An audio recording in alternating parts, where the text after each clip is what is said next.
Dennis Prager, my old buddy and the dean of my alma mater, Prager University, go Devils, must be getting a glimpse of that light in the tunnel. Don't run towards the light, Dan. Run away. Just run away. Because he's got all kinds of cool, pierced young folk with tats on the channel now, telling everyone that it's hip to be square. This poor woman, Ms. Johnson, had a God-sized hole in her heart and was bleeding out. I had this God-sized hole in my heart. Oh, that's so gross. Was it genocide-sized too? Apparently God is much smaller than previously thought. I'm going to make an entire response video to this PragerFU piece of crap, maybe next month. But there's something in this video that I want to comment on specifically and extensively. Let's take a look. My professors would say things like, America is founded on racism. And I would sit in the class and I would go, I don't think that's right. But if I don't think that's true, then what is it that I believe? And so I had to go do my own research. So now I had both sides of an argument. Both sides? She had both sides.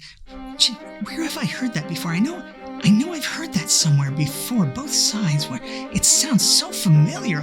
I know I've heard it somewhere. But you also had people that were very fine people on both sides. That's where I heard it. Now I remember. Okay, so Ms. Johnson did her own research and now had both sides of the argument. What argument? Resolved. America was founded on racism. I don't know about you, but I am absolutely dying to hear the other side of that argument, right? What did you discover, Ms. Johnson? Why doesn't she tell us? And she doesn't. She just goes on from there, never telling us how her own research led her to come down on the other side of that proposition. Honestly, what is the other side of that argument? On July 4th, 1776, every state in this newly declared independent union was a slave state.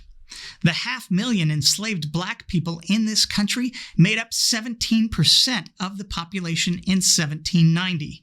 That number would grow to 4 million black people enslaved in the next 75 years. This country was founded on the idea that there are certain self-evident truths that, quote, all men are created equal, that they are endowed by their creator with certain inalienable rights, that among these are life, liberty, and the pursuit of happiness, end quote. Americans fought a war to secure those inalienable rights for themselves and established a constitution, securing and enumerating additional rights: the right to freely worship, the right to free speech, free assembly, freedom of the press, the right to bear arms, the right to secure one's papers and properties, the right to be protected from cruel and unusual punishment, the right to seek justice in a court of law. In essence, the right to be free. Those rights constitute the foundation of this country. Of course, there was one group of people in this country at its founding who were indeed explicitly alienated from those self-evident, inalienable rights by law.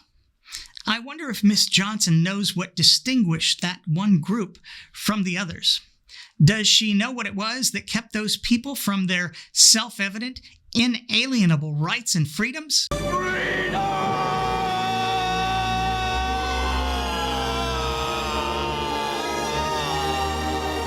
It was their race, Miss Johnson, the color of their skin, and their continent of origin. Not one of those freedoms.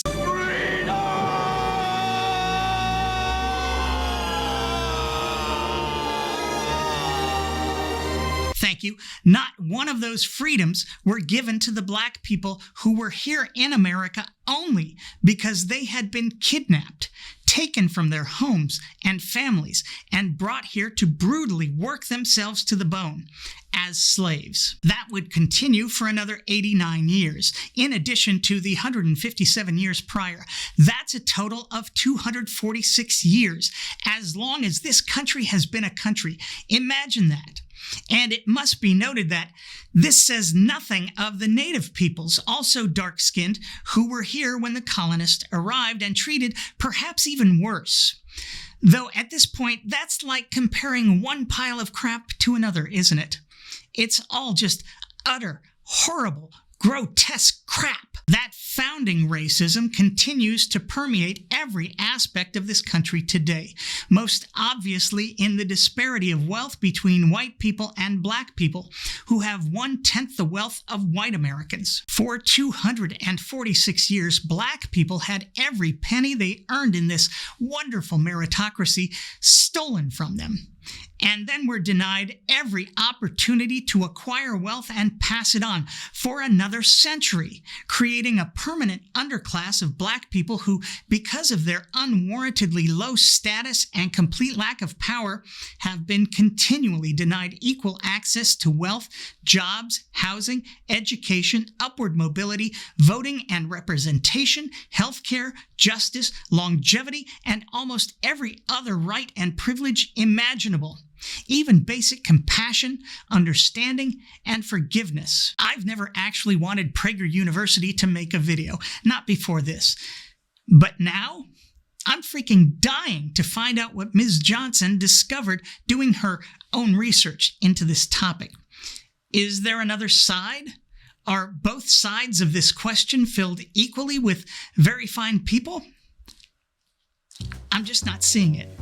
But I'm open to hearing what Ms. Johnson unearthed.